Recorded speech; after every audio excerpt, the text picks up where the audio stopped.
est tout juste 18h30 sur Aloula et c'est le journal à la une de cette édition.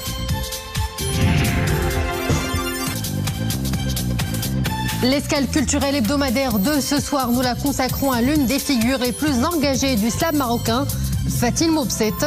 Son nom, mais aussi son verbe, résonne sur la scène comme un cri de résilience face aux aléas de la vie. Fatil Mobset est ce soir l'invité du journal. Et les de ceux et celles qui ont choisi le verbe rythmé et les mots qui claquent pour extérioriser toutes ces émotions. C'est ainsi qu'il est entré par la grande porte dans l'univers du slam avec un grand S.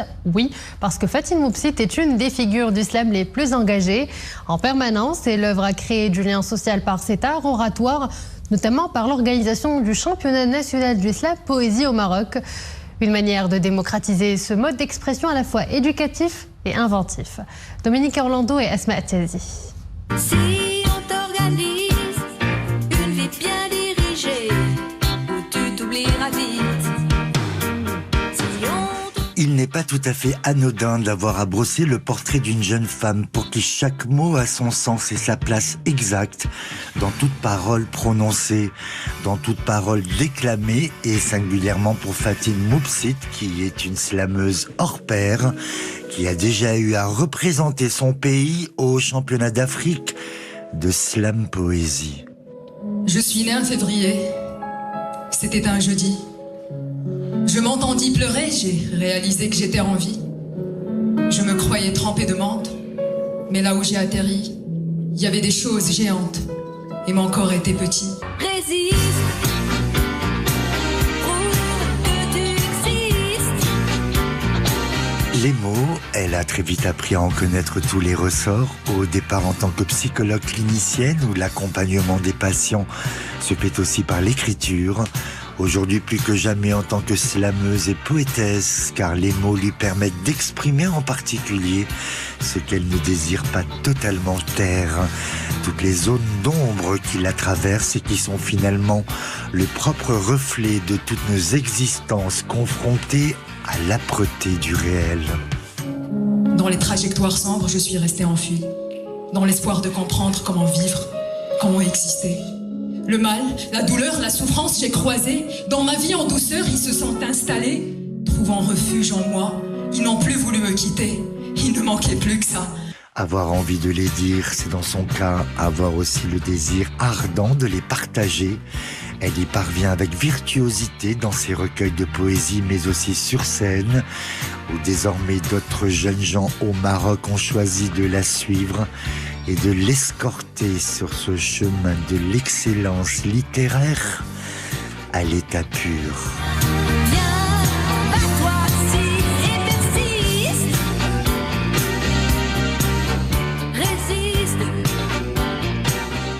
Et Fatil Mobset, slameuse et poétesse, est avec nous ce soir sur le plateau. Bonsoir Fatil Mobset. Bonsoir. Vous êtes à la tête de l'association Slam Maroc et organisatrice du championnat du Maroc de slam poésie. Pour quelle finalité avez-vous lancé cet événement qui en est déjà à sa 4e édition? Tout à fait. Alors, la 4e édition du championnat, qui s'inscrit dans le cadre du Festival Déclame à présent, donc, a été conçue pour la promotion du slam poésie au Maroc, qui est un terrain d'expression par excellence, et aussi pour favoriser l'émergence et les talents artistiques des jeunes Marocains, et surtout pour la représentation du Maroc à l'échelle internationale, du moment que, comme chaque édition, le champion du Maroc de slam poésie, il représente son pays fièrement à la Coupe d'Afrique de slam poésie, mais également à la Coupe du monde de slam poésie. Et certaines personnes pensent écrire de la poésie alors qu'elles slam. Quelle est selon vous la différence entre le slam et la poésie? Alors je dirais qu'il y a une fine passerelle entre le slam et la poésie, du fait déjà que le slam est une forme de poésie urbaine et populaire, moins élitiste et plus libérée. Et il s'inscrit aussi dans le cadre, on peut l'inscrire dans le cadre des arts décalés, du fait qui se décalent des exigences donc de la poésie classique par exemple. Bien que le slam lui-même, en effet, il a certaines règles de compétition, c'est-à-dire un texte qui ne dépasse pas 3 minutes, a cappella, un texte original du poète, sans scénographie, sans décor, et avec un membre du jury donc, qui note le texte qu'il a le plus claqué durant ces cérémonies de compétition. Et on le voit, vous êtes passionné et engagé. Comment est-ce que cette expression orale s'est-elle invitée dans votre vie ? Alors, au départ et au commencement était l'écriture, donc qui se poursuit parce que dans tout processus, en fait, même dans le slam, il y a l'écriture qui procède avant de passer à la déclamation. Depuis mon jeune âge, donc j'écrivais et il me plaisait aussi de déclamer tout naturellement mes textes. Mais je ne me rendais pas compte forcément en fait, de ce qu'était ce que je faisais. Ce n'est qu'après, vers les années, je pense 2013, que j'ai découvert enfin le slam. C'est là où j'ai pu nommer à peu près un petit peu ce que je faisais. Et j'ai eu une pratique à peu près éclairée de ce qu'était que le slam. Ensuite, j'ai eu l'occasion de participer au championnat du Maroc de slam poésie que j'ai remporté le premier prix en 2018. Et depuis, il y a un chemin qui a été frayé vers les festivals, vers le travail avec la Coupe d'Afrique de slam poésie en tant qu'organisatrice, donc ambassadrice de la Coupe d'Afrique de slam poésie au Maroc. Et très récemment, membre du comité d'organisation de la Coupe du monde de slam poésie. Vous êtes psychologue, clinicienne de formation. Peut-on dire que cela vous a aidé à mieux comprendre vos émotions, à les verbaliser et à les traduire en slam ? Alors, avant de répondre, j'aimerais préciser surtout que dans le processus d'écriture, alors il y a le processus d'introspection qui s'invite à table. Donc, et dans tout processus d'introspection, donc ça permet de mettre en mots les mots avec O-T. les mots plutôt avec O-A-U-X en mots O-T-S. Ce que ma pratique de psychologue clinicienne m'a apporté, c'est surtout cette flexibilité, cet accueil, cette bienveillance envers tous mes états d'âme et aussi cette finesse de laisser en moi coexister que ce soit des états de colère, que ce soit des états d'excitation, de stress, de joie et de les permettre donc de venir au monde autrement à travers l'écrit, à travers le slam et les vivre et les laisser vivre aussi avec les autres. Et justement, comment est-ce que la mécanique d'écriture se déclenche-t-elle en vous ? Est-ce que vous choisissez un thème en particulier en premier ou bien est-ce que vous vous laissez plutôt guider par vos états d'âme ? Alors, je me laisse plutôt guider par mes états d'âme et c'est avec un texte que je vais répondre. Ça rime dans mon cœur quand ça serre dans mon corps. Je prête quelques mots à ma plume pour faire sortir ce qui me casse à coups forts. Je ne sais jamais ce qui va sortir quand je me mets à écrire, je ne sais jamais ce qui va émerger de quelques mots qui cherchent difficilement à se dire.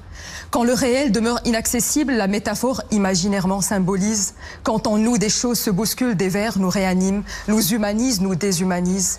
J'écris, je crie et par moments je laisse faire mes douleurs. Elles s'y connaissent d'ailleurs mieux que moi et je ne souhaite surtout pas les faire taire. J'écris, je crie sans thématique particulière, tout ce qui me rend la vie amère. Des goûts ainsi m'inspirent, je respire, non du vital mais du mortifère. De quoi écrire quelques bouts de mots en quelques vers, de quoi être chaque jour ce que l'on n'a jamais été hier. Merci Fatine. Et vous animez des ateliers de slam et de poésie en France dans des EHPAD et des structures hospitalières. Le slam, peut-on dire qu'il aide des patients à penser leurs plaies psychologiques ? Alors, je ne pourrais pas répondre en affirmation, mais je dirais que c'est surtout le retour des personnes que j'ai eu l'occasion d'accompagner, donc qui me laisse aujourd'hui penser qu'hypothétiquement, le slam pourrait avoir un certain réconfort et apporter un effet cathartique, mais inscrit dans un cadre thérapeutique, donc en plusieurs temps, comme ce qui est proposé, comme ce que je propose dans mes interventions, plusieurs temps, un temps de rencontre, un temps de l'écriture, mais un temps de déclamation et un va-et-vient entre ces temps qui laissent une atmosphère et une ambiance cathartique donc s'instaurer et c'est toujours le mot au patient, à la personne accompagnée et jamais nous qui affirmons que ça, effectivement, ça apaise des plaies. Voilà. Fatine Moubset, slameuse et poétesse, je vous remercie d'avoir été l'invitée de l'Escale culturelle. Merci à vous, merci. Et voilà, nous arrivons à la fin de cette édition. Merci à vous de l'avoir suivi et excellent téléprogramme. Oula.